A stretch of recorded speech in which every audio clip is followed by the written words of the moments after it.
안녕하세요. 오늘 리토그라피 세 번째 시간에 대한 수업을 진행하도록 하겠습니다. 리토그라피의 마지막 수업인데요. 이제 대충 지난번에 포토 공정, 그 다음에 그 전 시간에는 방막 공정에 대해서 배웠으니 포토 공정에 대해서 대충 이해가 되시죠? 그러면 이제 포토 공정에 현재 삼성전자나 하이닉스에서 실질적으로 일하고 있는 사람들이 쓰고 있는 가장 최신의 기술들을 포함한 내용을 포함해서 리소그라피의 현실적인 부분에 대해서 좀 설명해 드리도록 하겠습니다.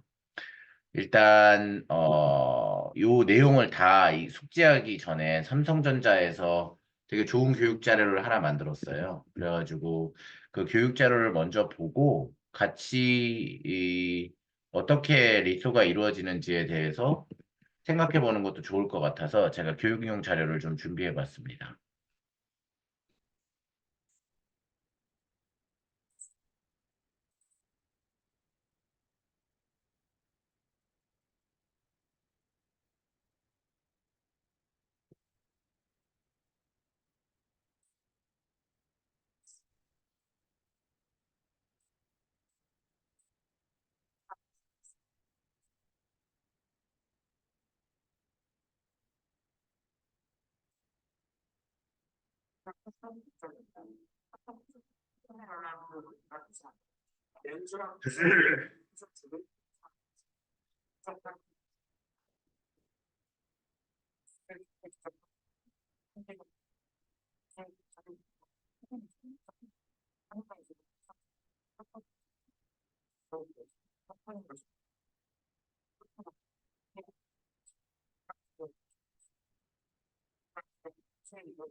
여러분, 죄송합니다.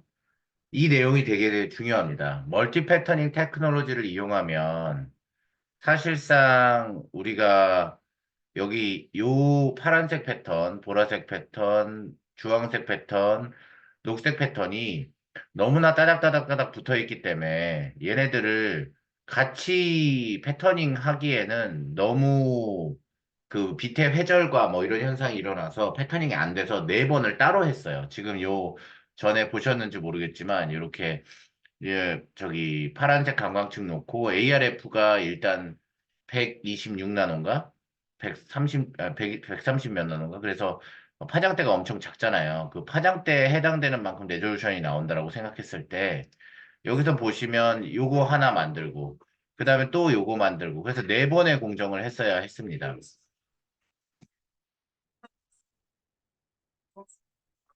그래서 섀도우 마스크도 4개 필요하고 그 다음에 이 공정도 4번 해야 돼요.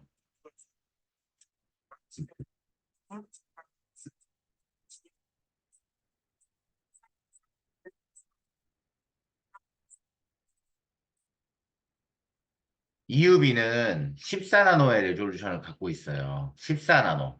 그러니까 요것들을 한 번에 다 찍어버릴 수가 있어요. 그러면 공정 시간도 단축되고 여러분들이 실제로 실험을 안 해봐서 모르겠지만 같은 기판 하나에다가 요 아래 실리콘 기판 하나에다가 네 번을 하는 도중에 하나라도 틀어지면 이 시편은 날려먹는 거예요. 그런데 여기서는 요 시편을 하나 놓고 한 번에 다 찍어내니까 사실 성공률이 매우 높아지는 거죠.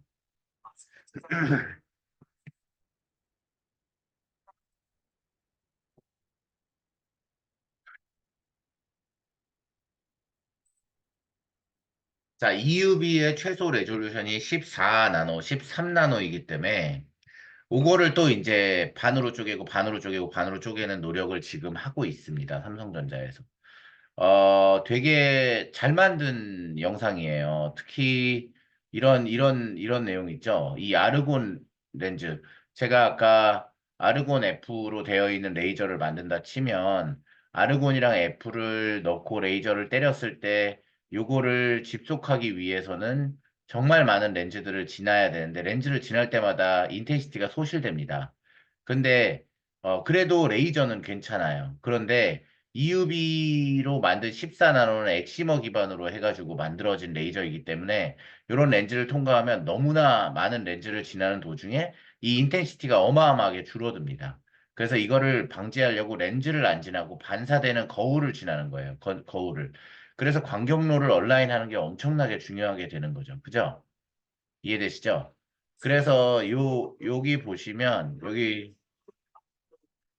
기존의 마스크는 마스크를 놓고 UV를 때려서 요 아래 패턴이 PR이 감광을 받아서 여기서 이제 패터닝을 하는데 여기는 반사형이에요. 반사형. 왜냐하면 EUV 자체가 반사형으로 생겼기 때문이죠.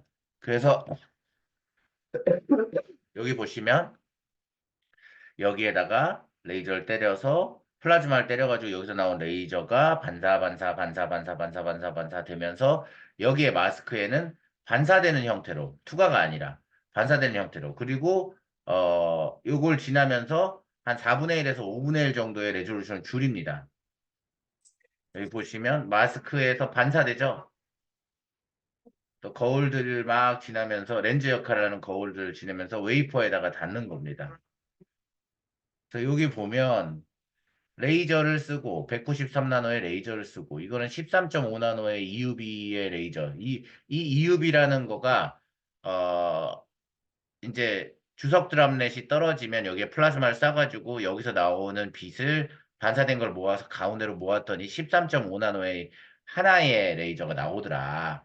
그러니까 요거는 흡수가 너무 많이, 그러니까 요 만약에 EUV를 이런 시스템에 놓으면 흡수가 너무 많이 돼가지고 소실이 많아지니까 인텐시티가 너무 줄어들기 때문에 인텐시티가 줄어드는 건 좋지 않습니다. 그래서 이 미러 메탈에서 이렇게 인텐시티는 줄이지 않고 그대로 넘기면서 리플렉션 미러 렌즈의 마스크에다가 특정 부분만 흡수하게 해가지고 나오면 빛은 분명히 갔는데 여기에서 흡수가 되는 부분을 제외하고 또 나올 거기 때문에 그 마스크 패턴에 흡수된 걸 제외한 부분만큼 인텐시티가 도달돼서 PR에 맺히게 되는 거죠. 이것도 마찬가지잖아요. 빛이 이렇게 가는데 요 마스크에 가려진 부분의 인텐시티가 급격하게 줄어들고 요 뚫린 부분에만 인텐시티가 유지되기 때문에 패턴을 뜨는 거였죠. 마찬가지로 여기서 까만 부분에 해당되는 부분만 저기 에너지를 흡수하게 해가지고 흡수된 건 위쪽에서 흡수되게 통과시키고 빛은 반사돼가지고 이쪽으로 나가게끔.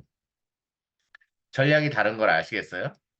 이게 이제 삼성전자에서 저희한테 제공해 준 건데 너무 잘 만들었어요. 그래서 지금 이 내용을 설명함에 있어서 저는 되게 부족함이 없다라고 생각을 해서 이 내용을 여기다가 한번 넣고 시작을 해봤어요. 일단 그러면 우리가 EUV라고 하는 정말 꿈의 기술까지 가기 전에 그 전까지는 어떻게 왔냐? 웨이퍼 스태퍼 여기 지금 보세요. 자외선이 여기서 이렇게 UV 라이트가 옵니다. 무슨 UV인지 몰라요. 그리고 이 UV가 때렸을 때 자외선 광원이 내려오고 그 다음에 여기 보시면 레티클 뭐예요? 마스크죠, 마스크.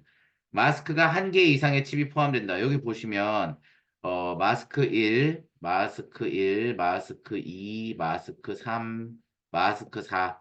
왜 마스크 여러 개인지 알겠죠? 아까 멀티 패턴을 위해서는 마스크가 여러 개가 필요하다라고도 나왔고, 그 다음에 전에 얘기했듯이 그 게이트를 패터닝하는 마스크, 아니면 그 다음에 P형, N형 우무를 만드는 마스크, 그 다음에 그걸 커넥트하는 전극을 만드는 마스크. 마스크는 여러 종류예요. 근데 기판을 놓고 마스크를 또 끼우고 그다음에 UV를 때리고 이런 게 귀찮으니까 한 번에 하자. 그래서 이 마스크 M1부터 M8까지 여기로 차례대로 이렇게 들어옵니다. 기판은 여기에 있고, 그죠? 기판은 여기에 있고, 웨이퍼는 여기에 있고, 그래서 요 마스크가 오는 빛이 있는 도중에 오면 안 되잖아요. 그러니까 이 셔터 역할로 검정 블랙존이 사진기 찍을 때 어떻게 찍는지 아세요? 이게 마스크가 딱 있으면 검은 판이 와서 암실 효과를 만들어줘요. 그런 다음에 이게 지난 다음에 UV는 계속 나가고 있죠. UV를 중간에 끊지 않습니다. UV를 끊으면 안 돼요. UV는 여러분 알지 모르지만 레이저 같은 경우에는 한 번 킬 때 30분 예열을 해야 되고요. 그 다음에 끌 때도 30분 예열을 해야 돼요. 왜냐면은 갑자기 뚝 꺼버리고 갑자기 툭 켜버리면 레이저가 이렇게 순간적으로 퐁 튀겨가지고 갑자기 그 기계가 망가지고 그렇습니다. 그래서 UV는 계속 틀어놔야 돼요. 그게 전제 조건이에요. 그런 상태에서 UV는 계속 떨어지는 조건에서 까만색 셔터로 맞아서 이 아래 이쪽에 있는 실리콘 웨이퍼 입장에서 암실이 된 거죠. 그런 상태에서 마스크를 싹 바꿉니다. 그런 상태에서 셔터가 딱 열리면 마스크를 통해서 패턴이 나가죠. 그럼 이 아래쪽에 이 상이 맺히는 겁니다. 그래서 여기 보시면 셔터가 그런 역할을 한다. 그다음 레티클은 이런 M1부터 M8까지 막 바뀐다. 그죠? 그다음 여기 한번 빵 찍어서 이제 자 보세요. 여기 요 마스크를 이렇게 있는데 여기를 지금 작업하고 있어요.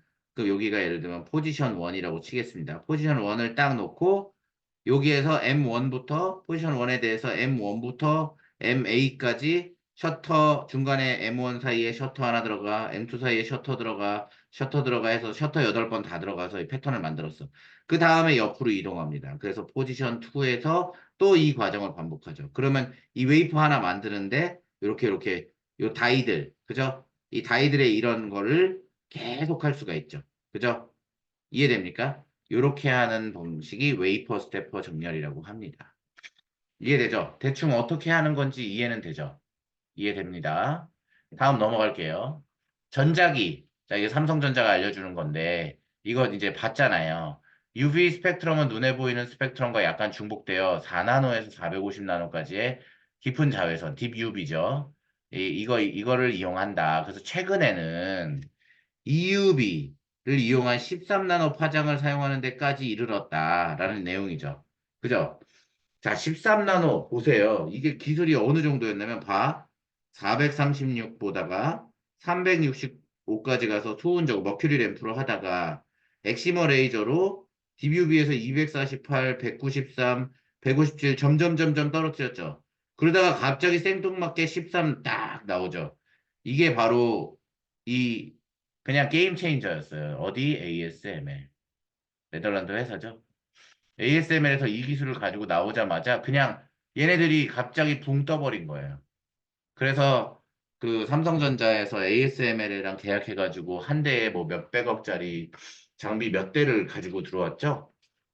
왜냐면 그 정도의 가치가 있는 거예요. 그 장비가 있으면 아까 얘기했듯이 멀티 패터닝 하려고 해서 막 4개, 5번 한 칩 만드는데 4번, 5번 패터닝 떠야 되는데 그게 시간과 노력이 너무 오래 걸리고 그 다음에 버리는 시편들이 너무 많아지는 거야. 4번의 시행 중에 한 번이라도 실패하면 다 날려야 되니까. 근데 ASML 걸 한 판에 다 찍어내니까 실패율이 너무 급격하게 떨어지는 거지. 그래서 비싸더라도 우리가 그 원하는 그 시간대에 반도체를 만들어서 그러니까 제공해 주는 것도 되게 중요하죠. 여러분, 최근에 뭐 자동차, 뭐 여러분은 알지 모르지만 자동차 타려고 할 때 반도체가 수급이 안 돼가지고 자동차 값이 엄청나게 오르고 그런 적 있잖아요.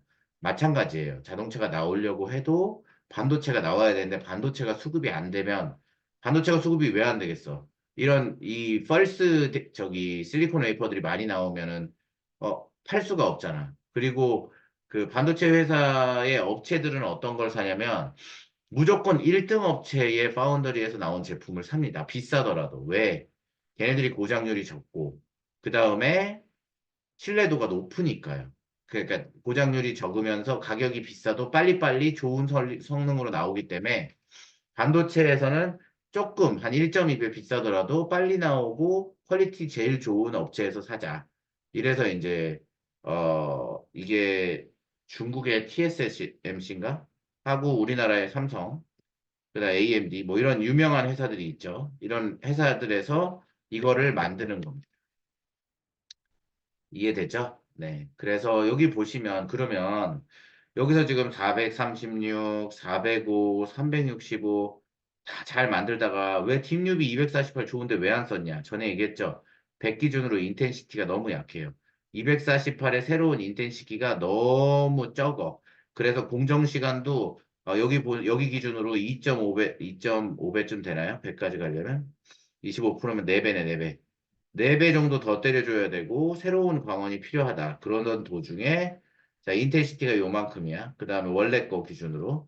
그러니까 너무 압도적으로 작으니까 UV를 더 때려줘야 되는 상황이 생기고 그런 과정에서 우리가 EUV가 나오게 되면서 새로운 게임 체인저로서의 역할을 했다.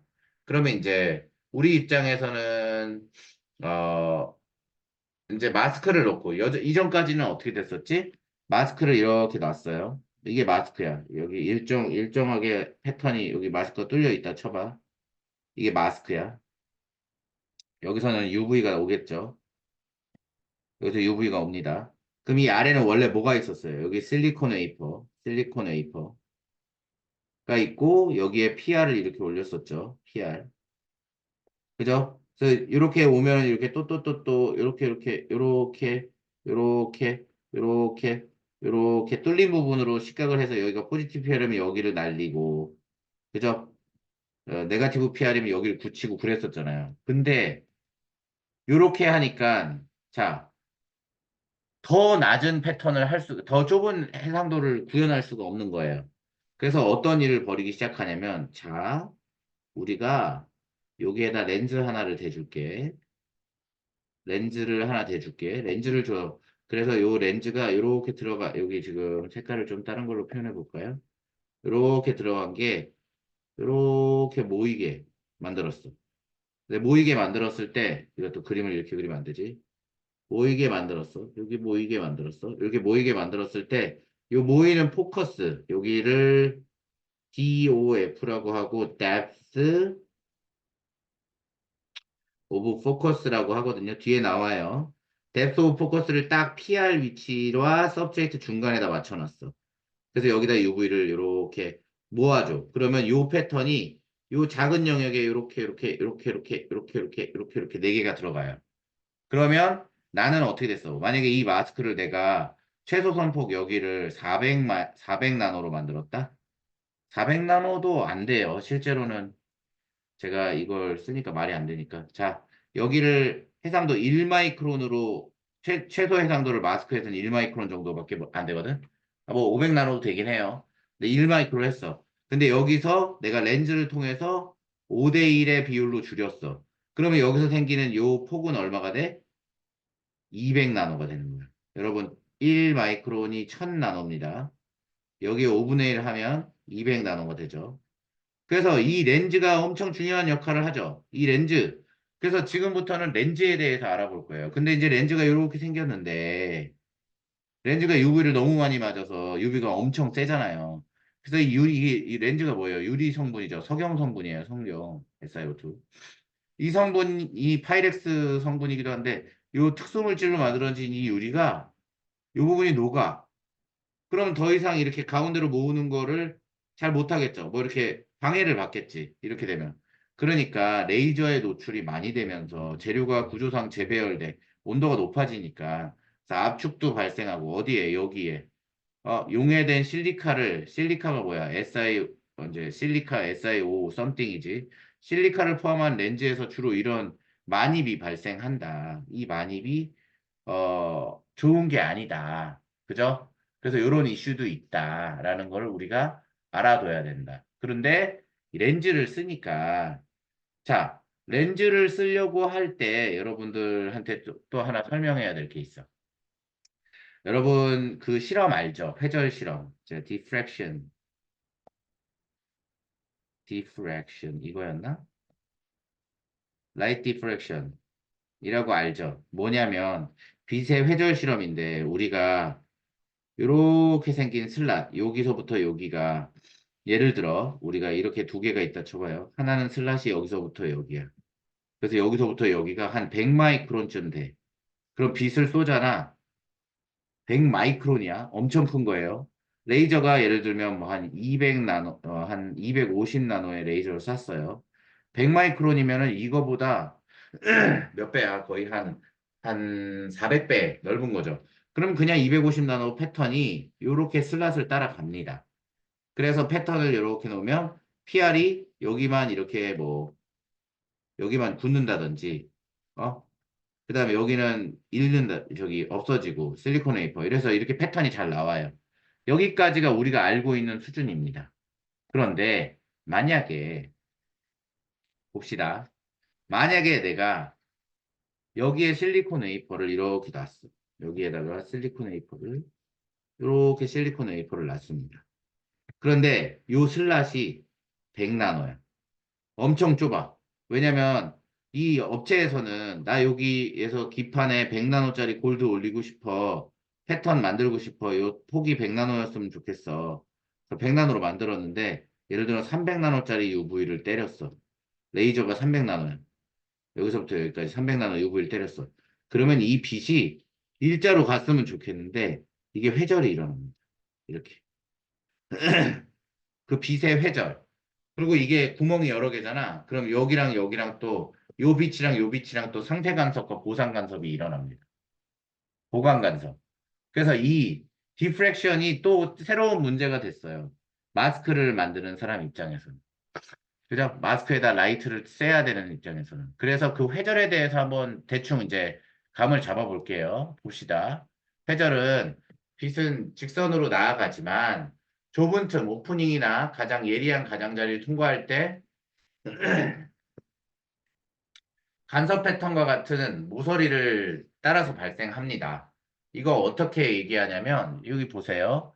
요 그림상에서 요만큼 슬릿 뚫려 있는 거 보여요?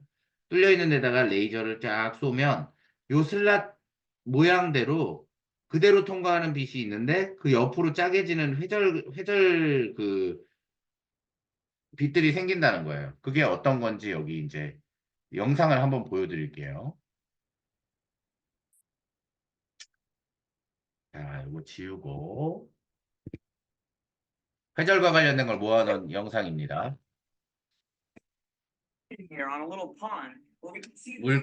물결파 이 아저씨 누군지 알죠?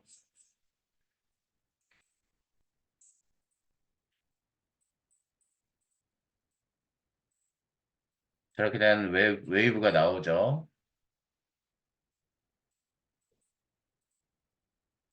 이게 회절로 빛이 두 군데 지나갔다라고 생각하면 저거랑 똑같은 현상이 일어납니다. 여기 보시면 여기 라인 보이죠? 보시면 여기 보여요? 이 라인들? 보강간섭, 여기는 보강간섭이 여기 상쇄간섭이야.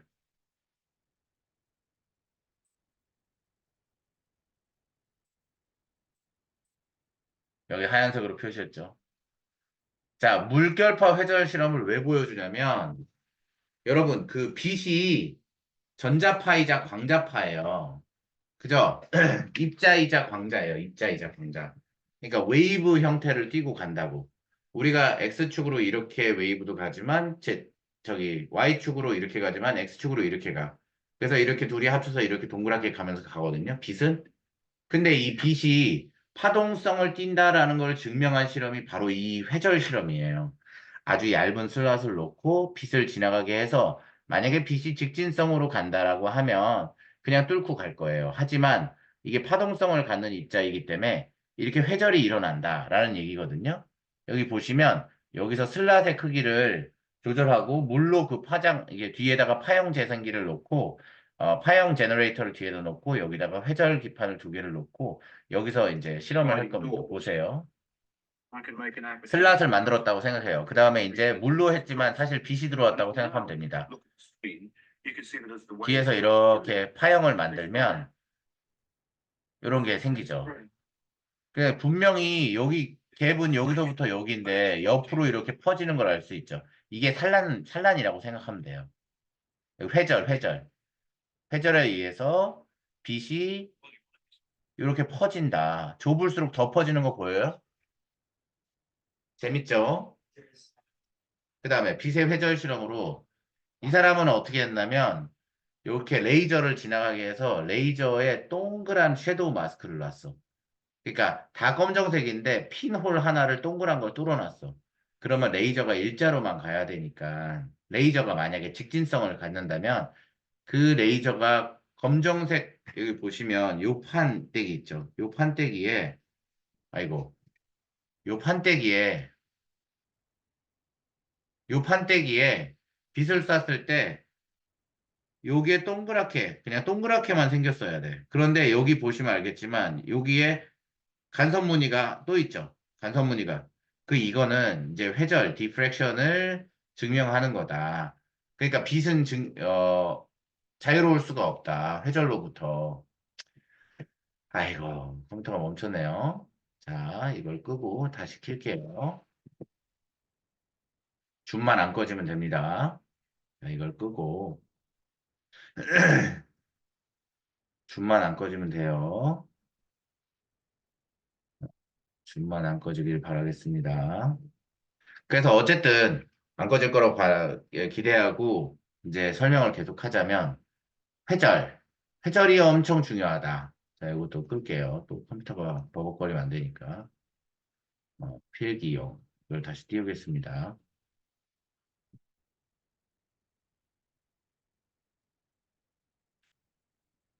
시간이 좀 걸리네요. 그래서 회절 실험을 통해서 우리가 알 수 있는 것은 아, 슬릿을 나노 사이즈로 만들면 어쩔 수 없이 슬릿을 나노 사이즈로 만들었더니 이 나노 사이즈에서 그냥 저기 라이트 자체가 광자이기 때문에 파동성도 같기 때문에 얘네가 직선으로 안 나가고 파형성을 띠는구나. 그래서 슬롯을 딱 지나면 여기 보시면 여기 크롬이에요, 크롬. 제가 설명하려고 하는 취지, 아이고야. 읽기 모드로 됐네. 다시 열어야 되겠다.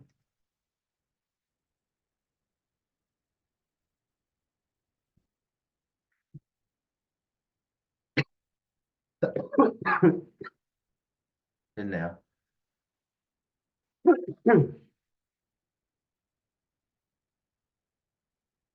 자, 여기를 보겠습니다.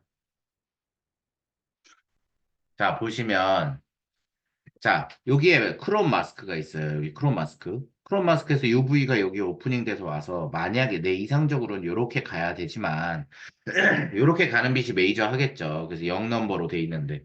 근데 이게 파동성을 띠고 있기 때문에 이렇게 빛들이 옆으로 저기 디프렉션 된다, 회절된다. 그러면 인텐시티가 여기 렌즈가 요만해. 그럼 렌즈 안으로 들어가는 빛은 1번, 2번, 뭐 3번은 놓치죠. 1번, 2번. 그러니까 렌즈가 최대한 어디에 마스크에 가까우면 그래도 만약에 예를 들면 여기에 있으면 3번, 4번까지 다 잡아서 이렇게 모을 수 있겠죠. 근데 3번, 4번은 모이게 했으면 좋겠는데 이 거리가 엄청나게 좁겠지. 그러니까 못할 거 아니에요. 그죠? 그래서 이런 회절되는 부분을 우리가 최대한 많이 잡을수록 빛의 인텐시티를 놓치지 않겠죠. 그죠? 그래서 렌즈의 역할이 점점 커지게 되는 거예요. 아시겠어요? 그래서 요 렌즈에 대해서 이제 또 공부하는 연구 분야가 있습니다. 렌즈는, 요게 렌즈예요. 그래서 렌즈가 빛을 이렇게 모은다고 생각했을 때, 이렇게 모으죠. 모은다고 생각했을 때, 여기서부터 모이는, 이제 뎁스 오브 포커스까지 모이는 길이 분의, 여기 레디어스, 요 F분의 R을 한 거를 우리가 뉴메리컬 어퍼처라고 얘기합니다. 그건 무슨 얘기냐면, 요게 예를 들면은 요렇게 되고 요렇게 됐을 때 요게 짧고 요 F가 짧고 요게 길면 그러면 요렇게 아주 가까이서 이렇게 딱 모이겠죠. 그죠? 이게 좋은 렌즈겠죠. 하지만 렌즈를 옆으로 길게 만들수록 빛을 잘 모을 수가 있거든요. 근데 옆으로 모을수록 가격이 비싸져요. 기하급수적으로. 그러니까 어느 정도 수준에서 렌즈에 저기 뉴메리컬 어퍼처를 무조건 좋게 하는 것도 한계가 있는 거죠. 자, 요 공식 매우 중요합니다. 뉴메리컬 어퍼처는 굴절률 곱하기 sin something인데, 그죠? 예를 들면 내가 여기서 이렇게 했을 때 여기에 각도가 22.2도다 그러면 22.2도 sin 22.2도에 굴절률 공기니까 1이겠죠? 그럼 뉴메리컬 어퍼처가 0.37이라는 얘기야. 그죠? 그래서 렌즈 보면 비싼 렌즈는 이게 되게 높아요. 이 각도가 이렇게 크니까.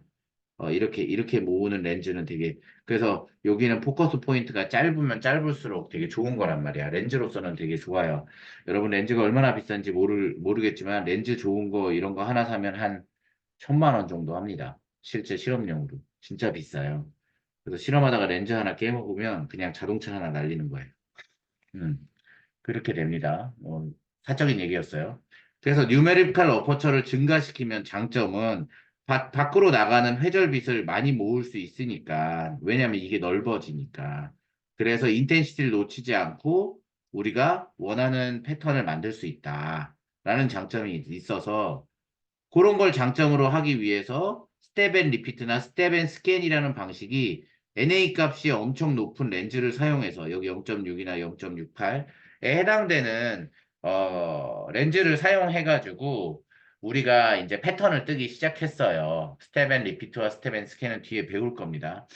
비싼 렌즈를 썼다 이 얘기예요. 비싼 렌즈를 쓰면 장점은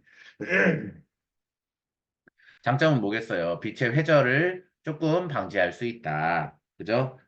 그래서 빛의 회전을 방지하는 게 이게 어떤 개념이냐면 보세요. 여기서부터 여기까지 오프닝 있죠. 오프닝이 넓으면 빛이 그냥 들어가서 원래 상이 맺히려고 이 렌즈가 기본값으로 가졌던 상이 맺히는 부분에 빛이 못 맺힙니다. 그래서 내가 딱 원하는 부분에 상을 맺을 수 있어요. 그런데 만약에 내가 오프닝을 굉장히 회절이 일어나는 얇은 오프닝을 가지게 되면 원래 가려고 하는 요 부분에 여기에 회전이 일어나서 바깥쪽으로 해가지고 좀 더 가는 요 뎁스가 여기에 맺히게 되죠. 그러면 상이 다 예쁘게 맺히지 않는 효과가 일어납니다. 안 좋은 거죠. 그래서 저희는 이제 요거를 극복하기 위해서 다양한 방식을 쓴다라는 얘기예요. 렌즈에 대해서 조금 이해가 안 될 수 있으니까 렌즈와 관련된 내용이 여기였던 것 같아요. 여기에 들어가서 제가 한번 보시는 걸 추천하고요. 분해능, 레졸루션 얼마나 작은 것까지 볼 수 있느냐. 그러면 분해능이 얼마나 높으냐. 포토리소그래피에서 분해능, 레졸루션을 어떻게 계산하느냐. 분해능의 공식이 있습니다. 여기 써 있죠. 분해능, 이게 레졸루션이거든요. 이 레졸루션은 K상수는 보통 0.6에서 0.8로 수치를 이제 찾을 수 있습니다. 그래서 K상수에다가 그다음에 파장을 곱하고 이거를 개구 수치를 넣습니다. 그래서 이게 만약에 크다. 커지면 레졸루션이 작아지겠죠. 그죠? 그러니까 파장은 일정할 테니까. K도 일정하고 상수죠. 상수 이거를 높이면 이걸 줄일 수 있으니까 사람들은 여기서 내 렌즈의 NA 값을 높이면 밖으로 나가는 빛도 다 잡아서 넣을 수 있고 그 다음에 요 포커스 포인트를 짧게 잡아갈 수 있으니까 레졸루션이 훨씬 좋아진다. 그래서 여기 계산법이 나오죠. 파장 365, 그 다음에 NA 0.45, 그 다음에 K값 뭐 주어지겠죠? 그러면 이제 R값이 나온다. 그러면 I라인은 365 파장을 이용했는데, 개구부 값이 0.45랑 0.6인 두 렌즈를 놓고 봤을 때 해상도가 뭐야? 개구부가 높은, 그러니까 저기 뉴메리컬 에퍼처가 높은 경우에 해상도가 더 높게 나온다. DUV 같은 경우는 같은 레이저를 쐈을 때 개구부가 높은 데서 더 좋은 해상도를 보인다. 이 얘기를 하는 거죠. 그죠? 이해되시죠? 그래서 삼성전자에서 뭘 물어봤냐? 너 레졸루션 아니? 라고 질문을 한 거죠. 공정의 해상도 아니? 해상도는 레졸루션으로 결정되는데 레졸루션을 결정하는데 중요한 변수가 뭐니? 이거지 이거. 뉴메리컬 애퍼처. 그죠? 그래서 렌즈의 크기가 크면 무조건 좋습니다. 라고 얘기 못하는 게 렌즈의 크기가 크면 렌즈의 크기가 큰 만큼 우리가 돈이 많이 드니까 이제 스마트하게 기존에 있는 렌즈를 쓰면서 레졸루션을 좋게 하는 방법을 생각해야 한다. 라는 결론이 이렇게 되죠. 자, 해결과 관련된 이슈가 하나 더 있습니다. 뭐냐면 여기 지금 요거 익숙하죠? STI는 이제 요렇게 여기에 요렇게 P타입 웰 있고 여기에는 이제 엄하게 얘기하면 여기에 소스와 드레인에 해당되는 N타입 웰이 있을 거고 여기에는 뭐요? 게이트가 있겠죠. 그죠? 근데 우리가 이게 마스크를 놓고 UV를 때렸어요. 근데 여기에 어떤 구조가 있잖아. 구조가 이렇게 구조가 있어. 이게 평평하면 괜찮은데 구조가 있으면 여기서 산란된 빛이 생겨가지고 여기에 레지스터가 정확하게 이제 그 패턴을 내가 원하는 요 모양대로 나오지 않는 문제가 발생하더라고요. 실제 패터닝을 할 때. 그래서 이걸 극복하는 게 엄청난 이슈였어요. 한때. 물론 반도체 공정은 계속 과제가 나오면서 이걸 해결하고 했거든요. 근데 그 하나의 스마트한 방식이 뭐냐면, 어, 안티 리플렉션 그 레이어를 만든 거였어요. 이 반사색임이라고 하는데, 이 반사색임은 뭐냐면, 보세요. 이렇게 막에 어떤 킹크 구조가 있으면, 이렇게, 이렇게 평평한 데서는 내가 간 파장이 그대로 올라와. 그대로 올라와. 그래서 이게 정제파, 스탠딩 웨이브 현상이라고 해요. 그래서 막의 두께가 이렇게 간 만큼 나오면 문제가 없는데 여기에 막이 이렇게 나오면 이렇게 들어간 빛과 여기 나오는 빛이 여기서 나오는 거와 여기서 나오는 게 다르죠. 입사파와 반사파가 다르게 돼요. 그러면 이렇게 나노 구조에서는 이렇게 우리가 쉐이프를 이렇게 여기 마스크를 이렇게 막아놓은 상황에서 UV를 때렸을 때 여기에서 여기겠죠. 여기에서 해당되는 라이트이 이렇게 해서 여기에 나오는 레졸루션이랑 여기에서의 레졸루션이 다르게 나와. 왜? 파장이 다르게 생기니까. 그래서 요거를 방지하자. 이거 무조건 이 구조에 의해서 이 정제파가 바뀌는 현상을 이제 방지하자. 라 그래가지고 그걸 방지하려고 뭐냐? 안티 리플렉션 코팅이라는 걸 하게 됐습니다. 뭐냐면 빛을 쏴도 이 포토레지스터 아래쪽에다가 여기 메탈이 있죠? 메탈은 미러예요, 미러. 이건 거울로 써요. 그러니까 이 미러인데 이게 안티 리플렉션 코팅 아래 앞에 B가 있으면 버텀이란 얘기야.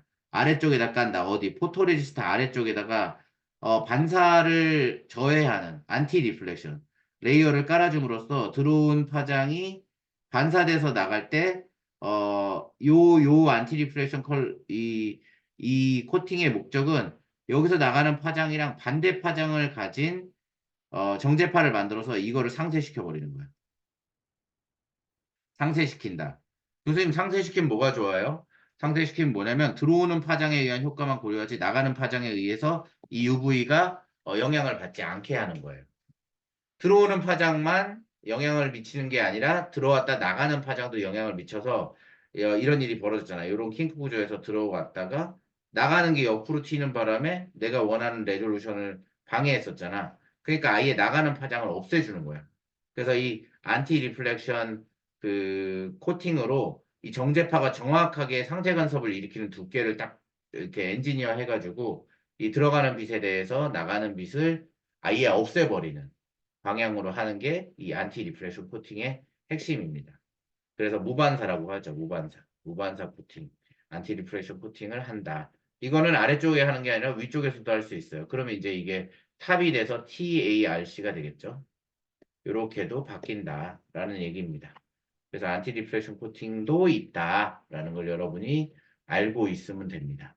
그래서 삼성전자에서는 그러면 또 이런 일이 벌어졌네요. 잠시만요. 한번 지워볼게요. 지워보겠습니다. 지워지나요? 안 지워지네요.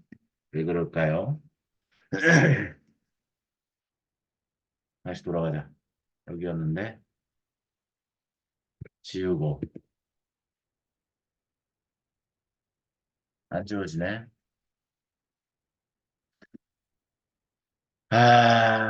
가슴이 아픕니다. 네. 일단 계속 진행할게요. 여러분 눈에 이렇게 거슬리겠지만, 이거 전체 화면으로 하면 좀 괜찮나? 전체 화면으로 하면 없어지네요. 이건, 되네. 전체 화면으로 잠깐 바꿀게요. 그래서, 여기. 그래서 빛의 회절이 엄청 중요하죠. 빛의 회절은 우리에게 어떤 일을 벌이냐면 여기 지금 PR이 이렇게 떠야 되는데 여기 지금 보면은 여기 약간 PR이 이렇게 생겼다. 이렇게. 이게 왠지 알아요?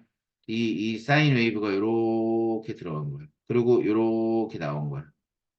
그래서 이 웨이브의 모양대로 실제로 PR이 이렇게 나옵니다. 저희 실험에도 이렇게 나와요. 이렇게 파장이 들어갔다가 이렇게 나오니까.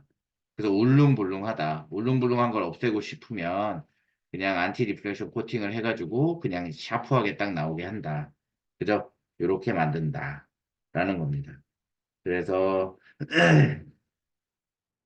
빛의 회절에서 자, 여기 있는 내용들은 다 제가 설명한 내용들이에요. 넘어가도 되겠네요. 그 다음에 이제 패턴하는 방송, 포토 패턴을 하는 되게 전략이 몇 개가 있는데 이게 되게 재밌어요. 보세요. 아르곤 F는 패턴을 해가지고 이제 EUV 공정 7나노 이하 이거 이 책이 나왔을 때가 7나노인데 지금 현재 4나노까지 떨어졌죠. 그죠? 어, F5 지금 2나노, 3나노 공정까지 떨어졌죠. 이거 왜 이래?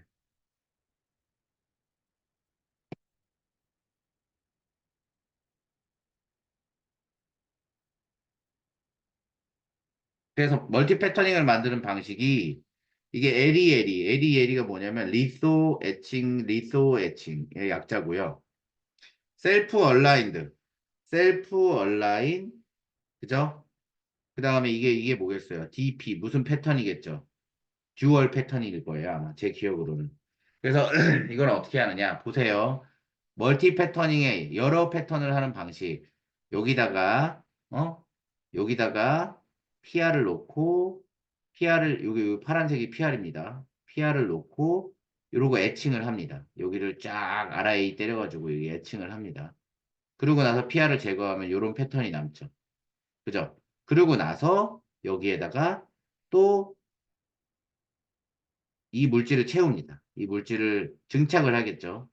증착을 한 상태에서 여기다 또 PR 패턴을 합니다. 그죠? 그러고 나서 요걸 또 깝니다. 이렇게 까요. 그러면 남는 게 이렇게 요 위에 요걸 까면 실제로 여기에 이렇게 녹색으로 이렇게 남겠죠. 이렇게. 그죠? 그 상태에서 또 여기를 다 까는 거예요. 까버려. 그러면 이제 마지막은 이렇게 남겠지. 왜냐면 요 위가 섀도우 마스크가 될 테니까 이렇게 남겠죠. 이해됩니까? 이런 방식으로 하는 게 에리에리예요. 그리고 삼성에서 지금 되게 많이 쓰고 있는 것 중에 하나가 절반 때리기를 하고 있는데 그게 바로 이 셀프 얼라인드 방식입니다. 이 셀프 얼라인드를 진짜 많이 쓰는데 이게 처음에 나왔을 때 획기적이었어요. 뭐냐면 내가 할 수 있는 최소 레졸루션이 여기서부터 여기까지 예를 들게요. 20 나노였어요. 만약에 여기가 선폭이 20 나노. 내가 어떻게 해도 20 나노 이하로는 못 가. 근데 20나노 이하로 됐는데 이 상태에서 여기를 애칭을 합니다. 요만큼을 애칭을 해요. 여기를 애칭을 합니다. 그럼 이렇게 나오죠. 여기에 다이렉트릭을 코팅해요. 어떻게? 코팅을 쫙 하면 어떻게 되겠어요? 이 사실은 코팅을 여기 이렇게 올리고 여기 올리고 여기 올리고 여기 올리고 여기 올리고 여기 올리고 하겠죠. 그죠? 그래 놓고 이 상태에서 이 녹색을 싹 없애는 거예요. 녹색을 없애면 이 바닥만 놓고 봤을 때는 어떻게 되나요? 여기 바닥만 놓고 봤을 때는 원래 20나노인데 여기가 갑자기 반으로 줄게 되는 거예요. 여기서부터 여기가 10나노. 그죠? 그래서 이 상태에서 딱 때리면 여기서부터 여기 레졸루션이 10나노가 되는 거예요. 그럼 이게 절반치기가 되는 거죠. 이 공정을 한 번 더 돌리면 어떻게 돼? 4분의 1 치기가 되는 거죠. 한 번 더 치면 8분의 1 치기가 되는 거죠. 무슨 말인지 알겠어요?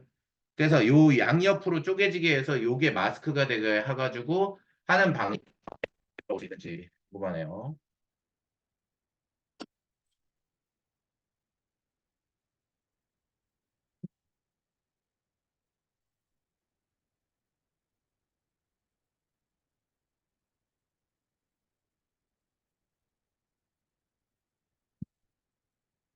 혹시 화면에 문제가 없나요? 아이고, 컴퓨터가 가끔 이상합니다. 제 컴퓨터가 왜 그럴까요? 팬이 작동을 안 하나? 열을 받는 건가? 왜 그런지 이유를 알 수가 없네요.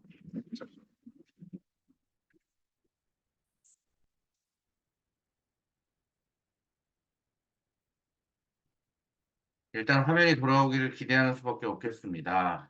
지금으로서는 제가 할 수 있는 게 없네요. 아, 여태까지 찍어놓은 게 아까워서라도 좀 살았으면 좋겠는데.